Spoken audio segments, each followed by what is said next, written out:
우리가 이 교회가 세상의 소망이 되는 그 교회가 오늘 우리 교회의 주제입니다. 올해의 주제인데, 우리가 이사야 선지자를 보면 이 유다와 예루살렘의 모습이 결코 세상의 소망이 안 되고 있는 모습이 너무 많습니다. 그래서 이들을 바라보면서 우리는 이렇게 닮아가고 있지 않는가, 이거 한번 살펴봐야 되는데, 이제 3장 13절부터 26절 사이의 말씀은 이 유다와 예루살렘의 죄악에 대해서 말씀하시고 그들이 그 죄로 인하여서 황폐하게 될 것이다, 그런 말씀을 합니다. 마지막 26절에 보면 그 성문은 슬퍼하며 곡할 것이요 시온은 황폐하여 땅에 앉으리라. 이 황폐하여 땅에 앉는다. 이 황폐라고 하는 단어는 모든 것을 깨끗하게 다 썰어버리고 없다는, 깨끗하다는 그런 단어입니다. 여기서 깨끗하다는 얘기는 뭐 정결하다 그런 개념이 아니라 그곳에 많은 것들을 완전히 설거지를 해서 깨끗하게 없애버린, 그것이 황폐함입니다. 아무것도 없는 텅 비어버린 상태, 이것이 황폐함입니다.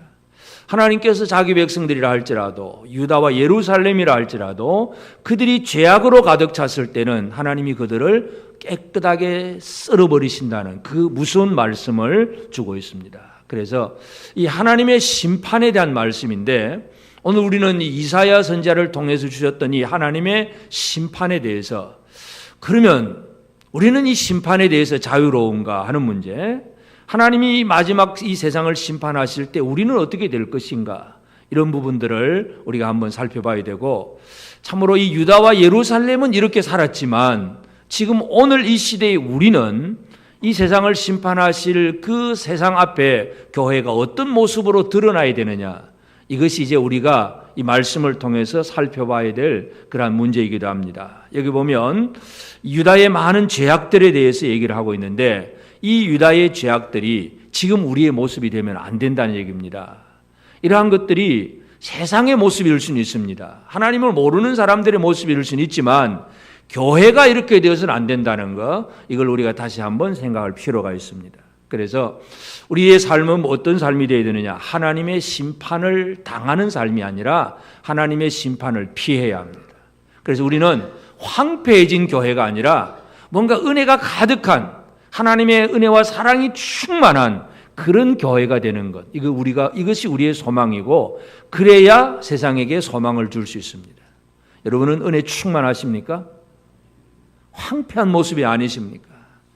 우리 믿음으로 살아가는 사람이 정신적으로나 육체적으로나 모든 걸 다 잃어버리고 황폐하게 되면 사람들에게 소망을 줄 수가 없지요. 우리 안에 은혜가 충만하고 기쁨이 충만하고 감사가 충만하고 뭔가 이 가득한 하나님의 어떤 은혜가 보여질 때에 사람들이 저게 뭔가 있는가 보다 하고 찾아오게 됩니다. 그것이 세상의 소망입니다. 다시 한번 묻습니다. 여러분 은혜가 충만하십니까? 여러분의 삶이 세상 사람들에게 뭔가 시선을 끌고 보여줄 수 있는, 또 나누어 줄 수 있는 무엇이 있느냐 하는 얘기예요. 죄짓고 심판받아서 황폐하게 되어버리면 사람들에게 아무것도 줄 것이 없어요. 그래서 오늘 우리는 심판을 당하는 삶이 아니라 심판과는 상관없는, 심판을 피하는 은혜 충만한 삶을 어떻게 살아야 되느냐, 이 부분을 함께 살펴보고자 합니다. 먼저 이제 이 하나님께서 심판하시는 모습을 보면, 첫째는 13절에 보면 여호와께서 변론하러 일어나시며 백성들을 심판하려고 서시도다. 변론하러 일어나신다는 말씀을 합니다. 이것은 요즘에 어떤 재판 절차를 보면 죄인을 기소하는 검사와 같은 역할이에요. 재판장에 가면 검사가 이제 수사를 해가지고 판사에게 그런 얘기 하잖아요. 이 사람은 언제 어디에 이러한 죄를 범했다고. 그러니까 이런 죄를 범했으니까 이 사람은 벌을 받아 마땅하니까 이 사람에게는 뭐 징역 몇 년을 주십시오. 구형을 하잖아요. 이 검사의 기소예요.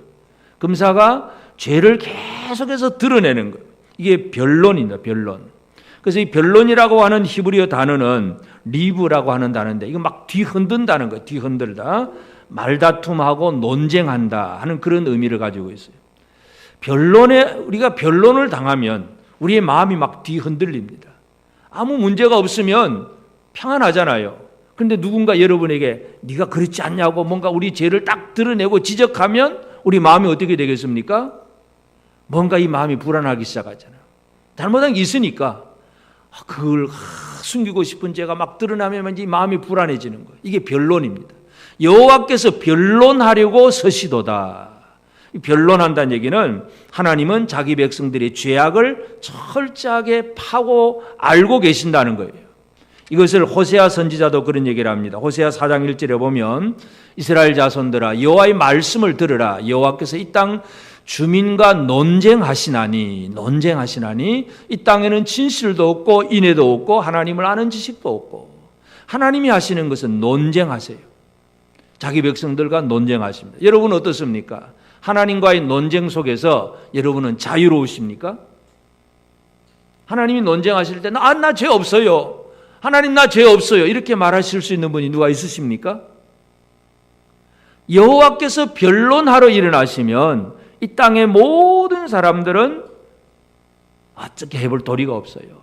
그런데 세상의 재판관들은 그렇잖아요. 세상의 재판관들은 철저하게 죄를 숨기면 어떻게 하든지 증거를 끌어내고 하여튼 증인을 동원시키고 막 이런 많은 수사를 해가지고 이 사람이 죄인이다 하고 증거를 드러내려고 애를 쓰는 것이 세상의 검사가 하는 일이고, 근데 하나님은 어떤 분이냐면 욥기 34장 23절에 보면 하나님은 사람을 심판하시기에 오래 생각하실 것이 없으시니, 이 사람이 죄가 있는지 오래 생각할 것도 없는 거예요. 하나님은 척 보면 모든 사람이 죄가 무엇이라는 걸 정확하게 아실 수 있는 그 하나님이십니다. 우리가 하나님 앞에 산다는 것은 얼마나 참 어떻게 보면 두려운 일인가도 모릅니다. 하나님은 오래 생각할 것도 없이 저와 여러분의 모든 죄를 다 알고 계십니다. 아멘입니까? 우리 하나님은 자기 백성들의 죄악을 변론하러 일어난다는 건 이제 뭔가 시작한다는 얘기죠. 자기 백성 유다와 예루살렘의 죄악을 변론하기 위해서 하나님은 일어나신다. 그렇게 표현합니다. 그 다음에 14절에 보면 여호와께서 자기 백성의 장로들과 고관들을 신문하러 오시리니, 이제 그 다음에는 신문을 한다. 변론하고 그 다음에는 신문을 한다. 그렇게 표현합니다. 우리가 이제 신문 그렇게 하면 이제 뭔가 검사가 취조하고 막 캐내는 그런 작업으로 얘기하지만, 히브리어 단어의 신문이라고 하는 단어는 미시파트라고 하는 단어는 법률적으로 선언된 판결, 언도, 그 얘기가 바로 미시파트라고 하는 단어예요. 그러니까 여호와께서 신문하러 오시리니 하는 얘기는 완전히 판결하겠다는 얘기예요. 이제 재판장으로서 언도하는 거예요. 그러니까 변론하는 것은 검사로서 뭔가 죄가 있다는 걸 막 드러내시지만, 그 다음에 신문은 너는 이런 죄를 지었다고 정확하게 언도하는 것이 바로 신문이에요. 하나님의 심판은 판결로 시작되지만 언도로 마무리가 됩니다. 그래서 변론하러 일어나시고 신문하러 오신다. 하나님은 재판장이십니다. 아담이 죄를 지었을 때에 하나님은 아담에게 무엇으로 어떻게 판결하십니까?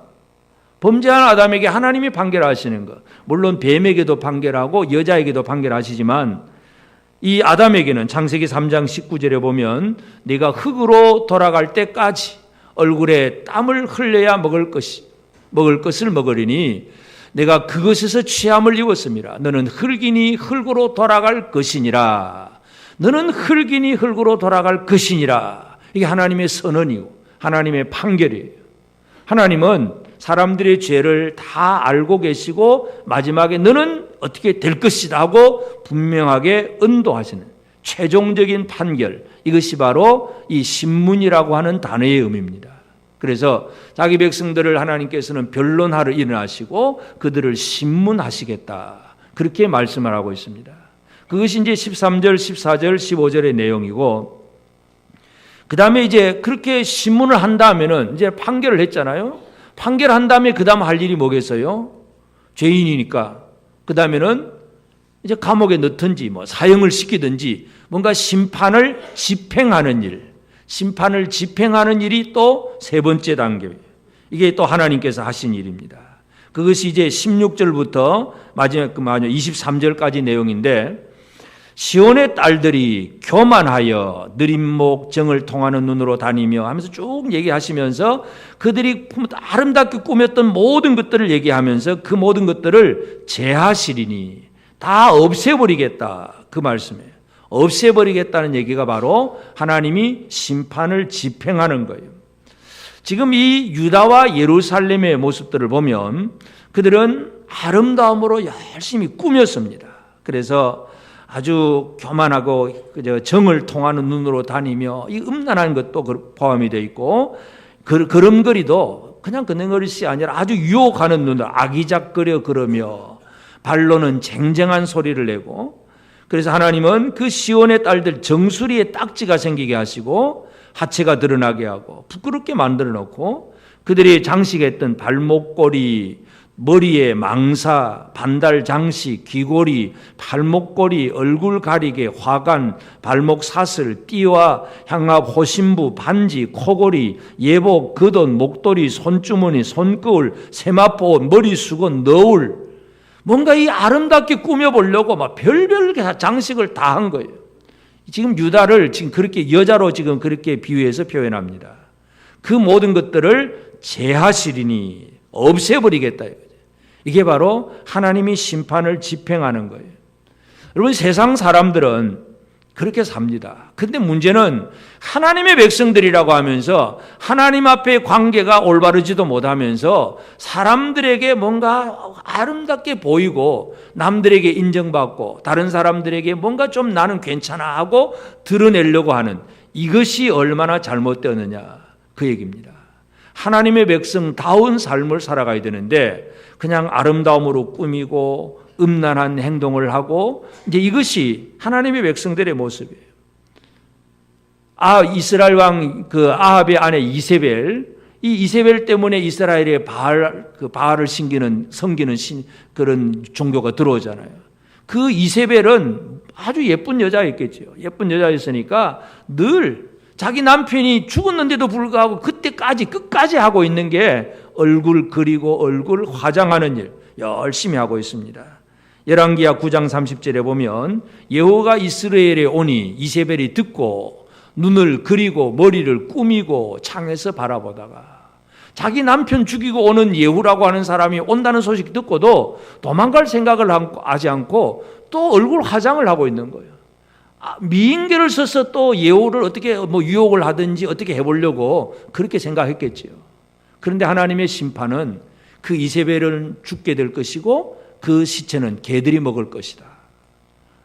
아주 아름답게 꾸며놓은 게 뭐예요? 개먹이밖에 안 되는데. 이 세상의 아름다움이라고 하는 것이 하나님이 심판을 집행하시면 그렇게 될 수밖에 없어요. 지금 유다와 예루살렘이 이 세상에서 뭔가 화려하고 아름답게 꾸며보려고 했지만 하나님께서 유다와 예루살렘을 망하게 하시면 어떤 모습이 되냐 하면, 그 망한 다음에 예레미야가 슬픔의 노래를 부르잖아요. 에가서 2장 10절에 보면 딸 시온의 장로들이 땅에 앉아 잠잠하고 티끌을 머리에 덮어쓰고 굵은 배를 허리에 둘러쓰며 예루살렘 처녀들은 머리를 땅에 숙였도다. 장로들이나 예루살렘 처녀들이나 머리를 땅에 숙였다는 얘기 뭐예요? 아름다운 게 하나도 없는 거예요. 티끌을 머리에 뒤집어 쓰고 그냥 완전히 비참한 모습이 되어버린 거예요. 그들의 아름다움이 아무 의미가 없습니다. 이게 하나님이 심판을 집행하시면 그렇게 된다는 얘기입니다.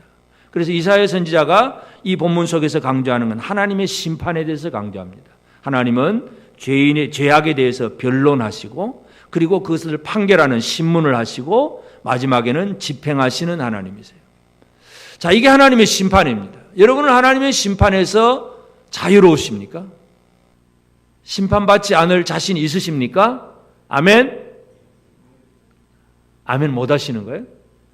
하나님의 심판에서 자유로우신 분 계십니까? 이렇게 믿음이 없으면 어떡하나?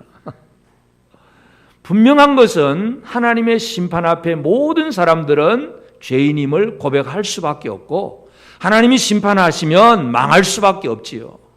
그것이 우리 인간의 모습이고, 이게 불신자들의 얘기가 아니라 믿는 사람들의 얘기예요. 믿는 사람들. 하나님의 백성들, 예루살렘, 유다의 모습이란 얘기예요.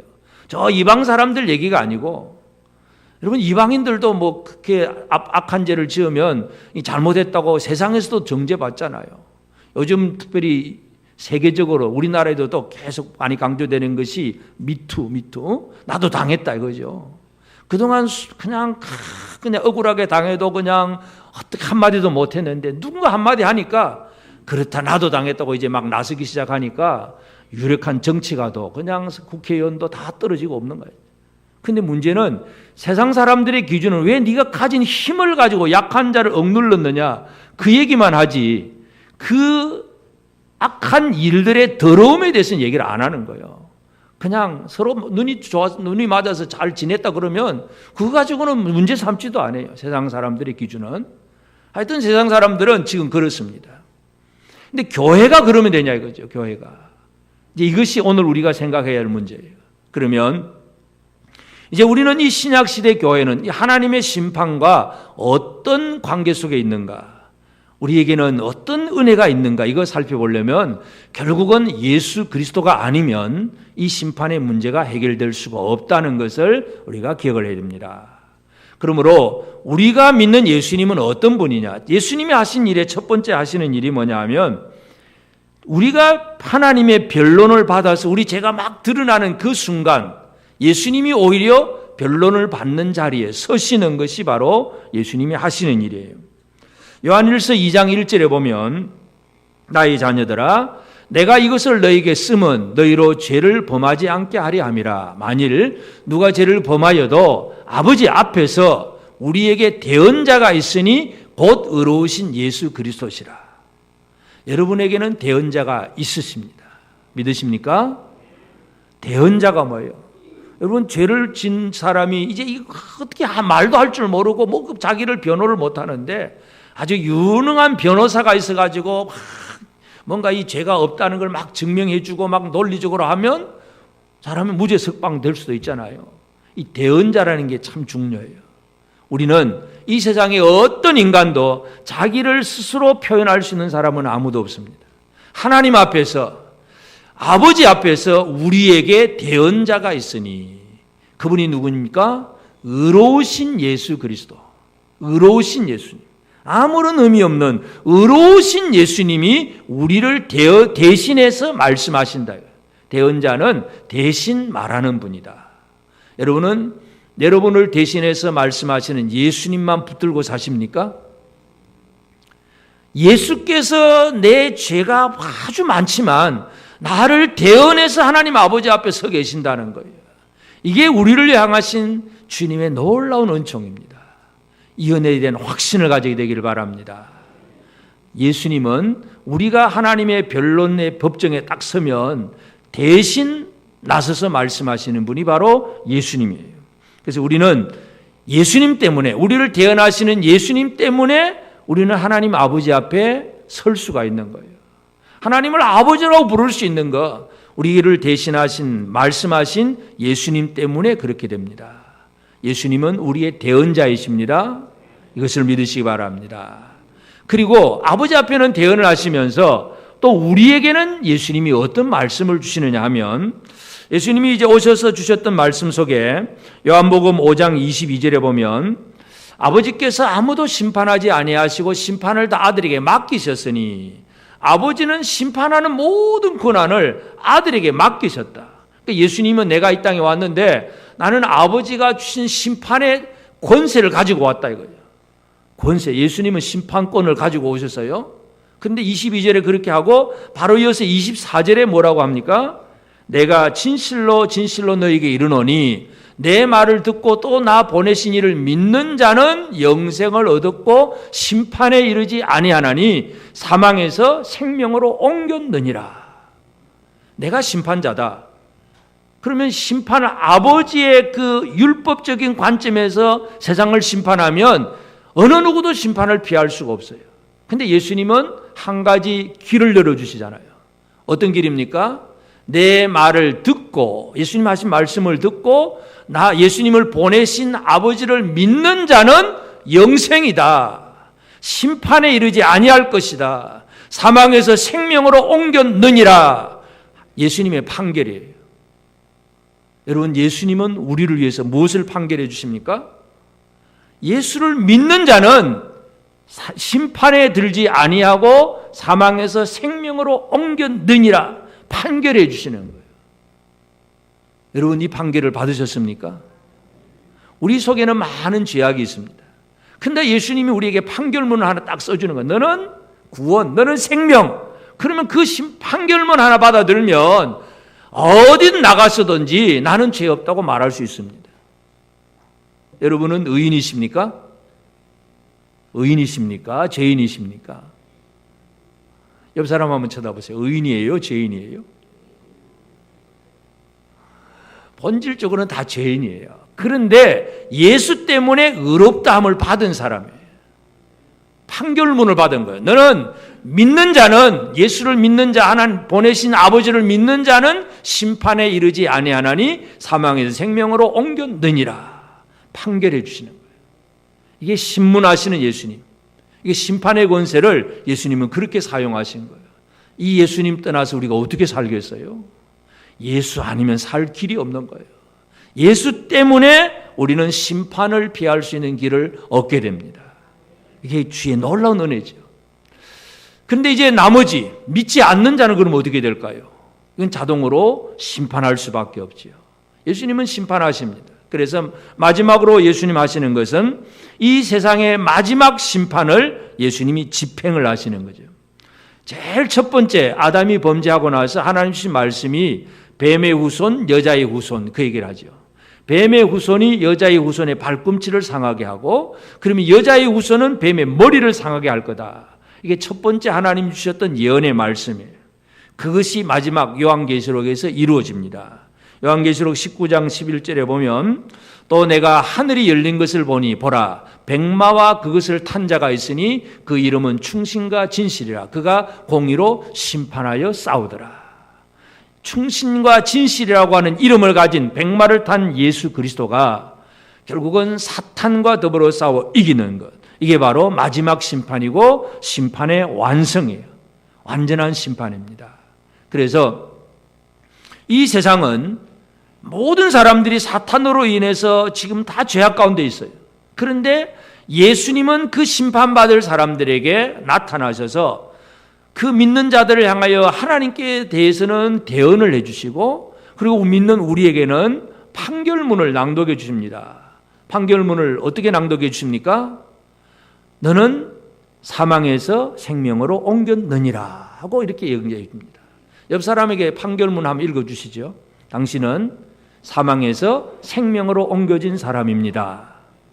옆 사람에게 보고 얘기해 주세요. 당신은 사망에서 생명으로 옮겨진 사람입니다. 말 안 하는 거예요? 하기 싫은 거예요? 이 판결문, 이게 얼마나 소중한 거예요. 믿는 자들에게 주신 판결문이야. 너는 심판에 들지 아니하고 사망에서 생명으로 옮겨진 사람이다. 이것 때문에 우리가 사는 거예요. 여러분은 생명으로 옮겨진 사람임을 믿으십니까? 예수를 믿는 자에게는 이와 같은 은혜가 있습니다. 그러나 믿지 않는 자들은 마지막 심판에 영원한 지옥으로 빠지게 될 것이다. 이것이 성경이에요.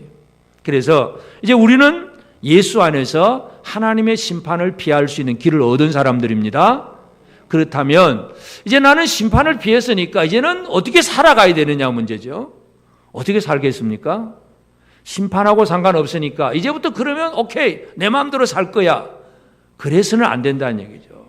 이제 유다와 예루살렘의 죄악에 대해서 하나님의 말씀이 결국은 이것은 옛날 얘기인 것 같지만 지금도 우리에게 주시는 말씀이기도 합니다. 그래서 교회는 심판을 이긴 교회는 어떻게 살아가야 되느냐. 이 구약 성경에 지금 죄악 유다와 예루살렘의 죄를 지적하시는 것을 반대로 살면 됩니다. 뒤바꿔 살면 됩니다. 자, 유다와 예루살렘의 죄가 뭐냐 하면 14절에서는 신문하러 오시리니 포도원을 삼킨 자는 너희이며 가난한 자에게서 탈취한 물건이 너희 집에 있도다.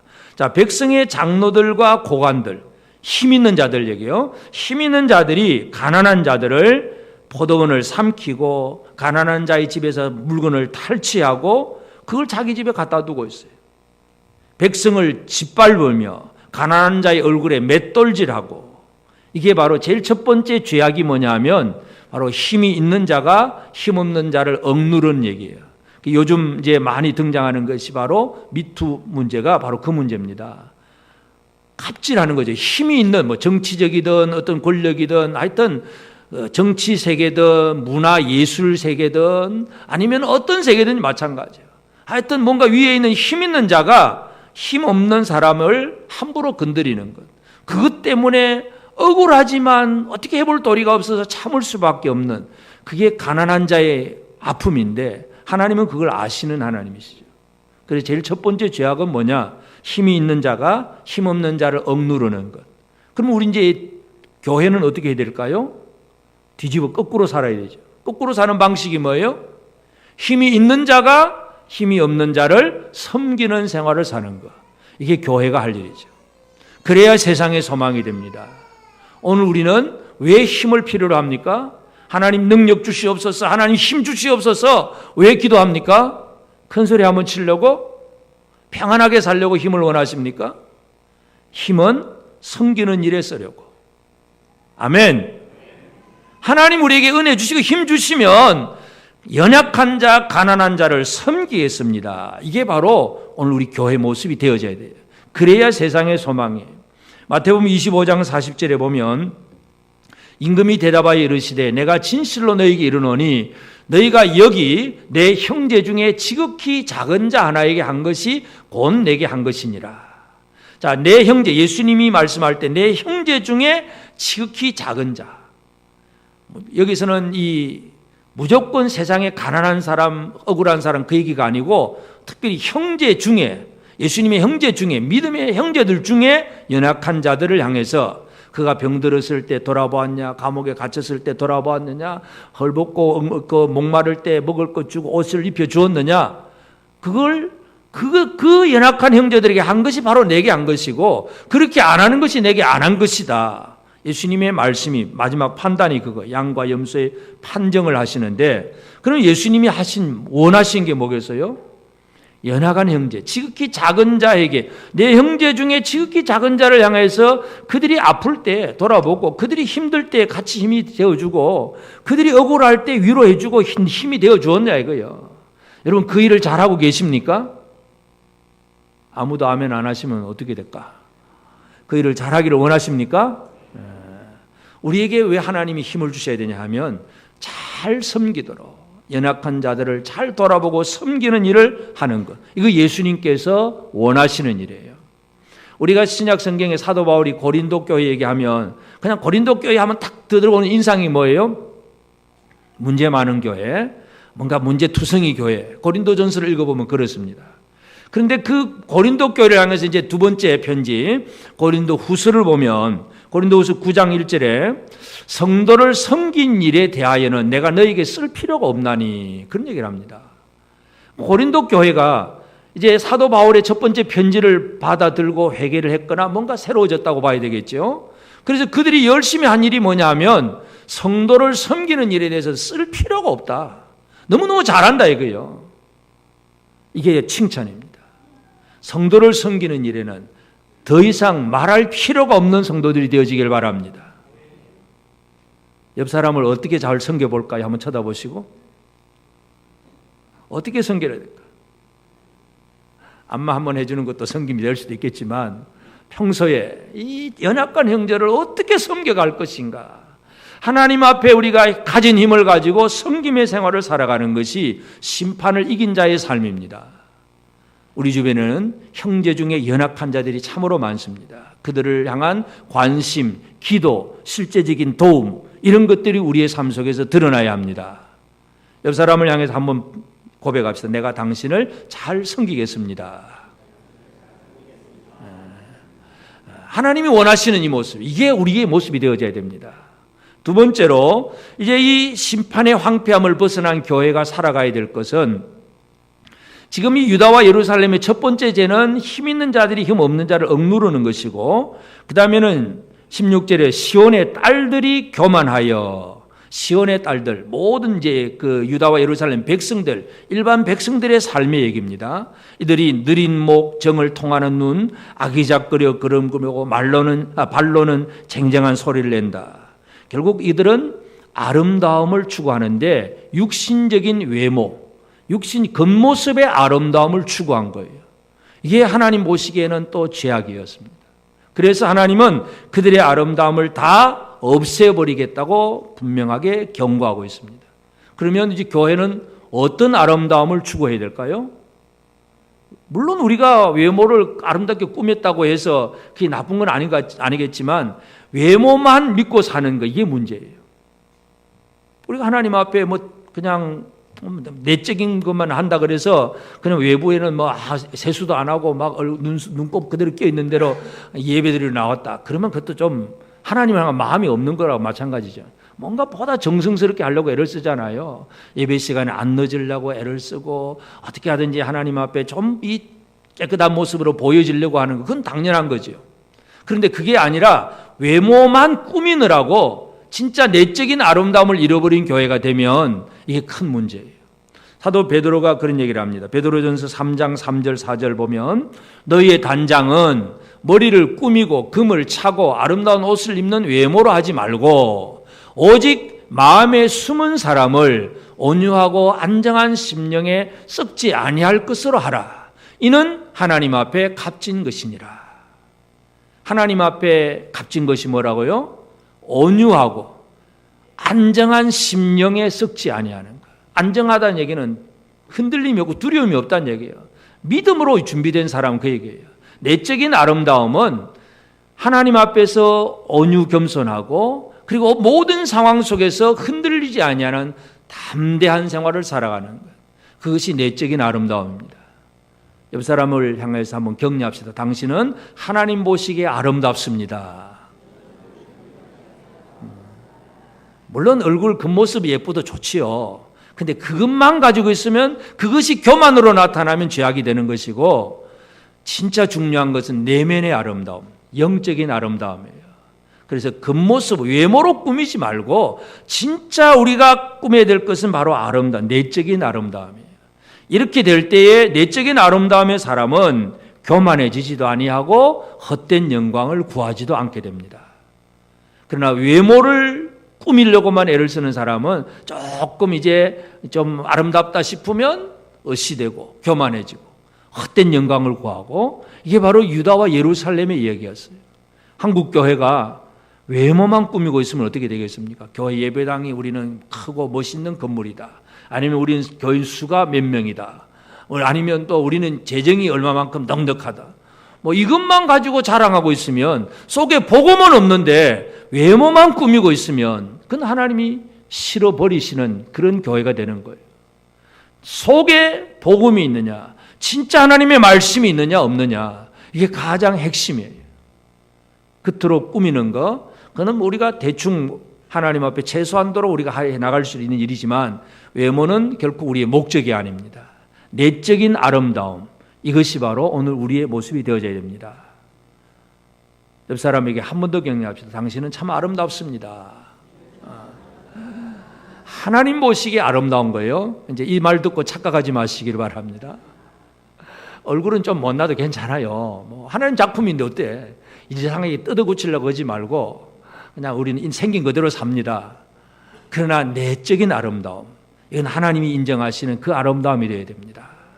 이게 우리 교회가 이루어가야 될 모습이에요. 그리고 이제 마지막으로 기억해야 될 것은, 하나님께서 심판하시면 그 유다와 예루살렘의 그 장정들, 25절에 보면 너희의 장정은 칼에, 너희 용사들은 전란에 망할 것이며, 결국 유다와 예루살렘이 왜 그렇게 했냐 하면 장정, 용사, 다른 말로 하면 힘, 무력, 권력, 어떤 이 힘을 의지했다는 얘기죠. 하나님, 위로부터 내려오는 하나님을 의지하는 것이 아니라 사람들이 갖추어 놓은 군사력, 이걸 의지한 거죠. 첫 번째, 이스라엘의 첫 번째 왕 사울이 하나님을 떠나서 할 수 있는 게 뭐예요? 사람의 군사력을 모으는 것밖에 없어요. 힘 있는 사람 다 끌어모았어요. 하나님으로부터 오는 힘을 얻어야 되는데 이 땅에 많은 사람들이 사람의 힘을 의지하려고 합니다. 그래서 우리 교회에 부자가 좀 있냐, 국회의원이 좀 있냐, 권력이 있는 사람이 있느냐 없느냐, 이렇게 교회를 생각하면 아무 의미가 없는 거예요. 사람을 의지하는 거잖아요. 장정, 용사, 장정과 용사는 어떻게 보면 그 나라를 구원할 수 있는 힘인 것 같지만, 그러나 마지막 때에 그 장정과 용사는 다 망할 것이란 얘기죠. 그러면 교회는 어떤 힘을 추구해야 되겠습니까? 바로 마귀와의 싸움에서, 마귀와의 싸움에 영적 전쟁에서 이길 수 있는 힘, 이것이 우리에게 필요합니다. 우리는 예수 그리스도의 군사들입니다. 예수의 군사로서 마귀와의 싸움을 이겨나가야 됩니다. 그 마귀와의 싸움을 어떻게 이겨낼 수 있느냐 하면 에베소서 6장 10절 11절에 끝으로 너희가 주 안에서와 그 힘의 능력으로 강건하여지고 마귀의 관계를 능히 대적하기 위하여 하나님의 전신갑주를 입어라. 강건해지고, 이 우리가 강건해지는 것, 또 마귀를 이기기 위해서는 하나님의 전신갑주를 입는 것. 하나님의 전신갑주로 보호가 되어져야 이기는 거지, 내가 가진 어떤 이 생뚱맞은 힘을 가지고 마귀를 이기는 게 절대 아니에요. 내가 가진 지혜와 기술, 돈, 권력, 이거 사람 숫자, 이거 아무리 많이 있어도 이거 가지고는 마귀를 이길 수가 없습니다. 우리가 마귀와의 싸움에서 이기는 것은 하나님의 전신갑주입니다. 진리의 허리띠부터 시작해서 말씀의 금을 가지는 것, 이 믿음의 확신, 구원의 확신, 이 하나님의 말씀으로 무장될 때에 우리는 강건한 사람이 됩니다. 이 영적인 강건함은 전란에 망하지 않습니다. 오히려 더욱더 담대함을 얻을 수가 있습니다. 교회가 말씀으로 강해지는 교회가 되어져야 됩니다. 한국 교회가 이런 교회가 되어져야 됩니다. 말씀으로 강건해져야 돼요. 다른 것 가지고 강건해지려고 애쓰면 아무 의미가 없습니다. 이게 유다와 예루살렘이 망하는, 황폐케 되는 죄악이기 때문에 우리는 예수 안에서 이제 이런 죄에서 이제 우리가 해방되었기 때문에 거꾸로 이제는 우리는 이 죄를 이길 수 있고, 이 죄와는 상관없이 더 적극적으로 하나님 나라를 이루어가는 일에 온 힘을 쏟는 그런 우리가 되어져야 됩니다. 여러분은 하나님의 심판에서 벗어났습니까? 이거 아멘을 확실하게 해야 되는데, 내가 죄인이긴 해요. 죄는 여전히 있어요. 그러나 하나님의 심판에서는 벗어났다는 확신, 사망에서 생명으로 옮겼느니라 하는 판결문을 가진 사람이 되어져야 돼요. 나는 사망에서 생명으로 옮겨진 사람이다. 그러므로 우리가 어떻게 살아야 될까요? 사망에서 생명으로 옮겨졌으니까 이제 됐다 하고 방탕하게 내 마음대로 살아가면 그게 구원파 이단이 되는 것이고, 진짜 하나님의 사람들은 오히려 가진 힘으로 약한 자를 섬기는 일, 내면의 아름다움을 추구하기 위해서 열심히 노력하고 마귀와의 싸움에서 이기기 위해서 하나님의 전신갑주로 날마다 철저하게 무장해 나가는 생활, 이것이 우리가 해야 할 일입니다. 심판을 피하는 삶을 우리 모두가 꼭 살게 되기를 바랍니다. 아멘.